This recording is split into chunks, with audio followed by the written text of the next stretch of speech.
Okay guys, সবাই কেমন আছেন? আশা করি ভালো আছেন। আজকে আমরা আসছিলাম গীতা বনভোজন আমাদের এলাকায় চলছে, এবং সেটা হচ্ছে রাত্রে আমরা ডেকোরেশনের কাজ করছিলাম আমাদের সবাই মিলে।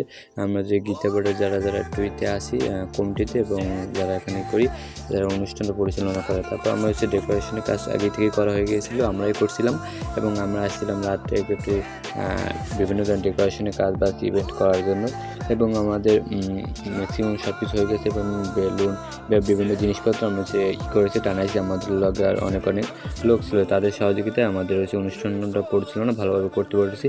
এবং আমাদের এখানে সোফাটা আমাকে বাসা থেকে নিয়ে এসেছিলাম রাত্রেই। এটার উপর আমাদের ঠাকুরের বিগ্রহটা রাখা হবে, গুরুদেব এবং রাধাকৃষ্ণের। তারপরে ডেকোরেশনটা কেমন হয়েছে এবং কমেন্ট করে জানাবেন। এবং আমাদের চ্যানেলে নতুন হয়ে থাকলে প্লিজ লাইক এবং সাবস্ক্রাইব করে আমাদের চ্যানেলের পাশে থাকবেন। এবং আবার কালকের ভিউটা আমাদের অনুষ্ঠান চলমান শেষ মুখ। সবাই ভালো থাকবেন, নেক্সট একটা ভিডিওতে দেখা হবে।